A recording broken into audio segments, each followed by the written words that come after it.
Euclid స్వీకృతాలు. నువ్వు నీ గది కొలతలు కొలిచే సమయంలో టేపుని నువ్వు ఒక చివర పట్టుకుని రెండవ చివరిని నీ మిత్రుడిని పట్టుకోమని అడుగుతావు. అంతేకాదు, టేపుని సరళ రేఖ వలె తిన్నగా ఉంచుతావు. ఎందుకు? నువ్వు మరియు నీ మిత్రుల స్థానాలు 2 బిందువులు. మీ ఇద్దరినీ కలిపే సరళ రేఖ పొడవు మీ ఇద్దరి మధ్య దూరం అవుతుంది.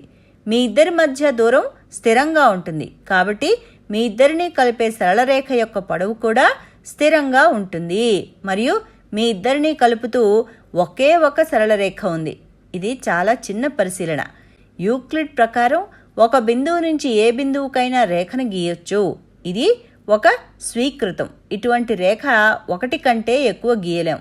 అతని రెండవ స్వీకృతం ఏంటంటే రేఖాఖండాన్ని ఇరువైపులా అనంతంగా పొడిగించవచ్చు. అంటే రేఖాఖండాన్ని 2 వైపులా అపరిమితంగా పొడిగించవచ్చు అని అర్థం.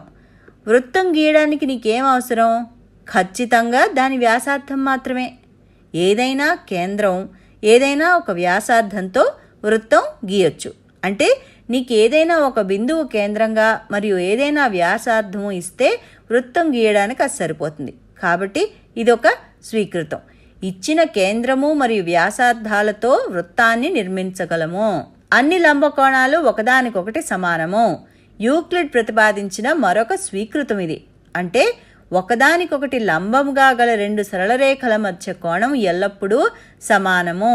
అంటే దాని విలువ 90 డిగ్రీలకు సమానము. ఒక లంబకోణం అన్నమాట.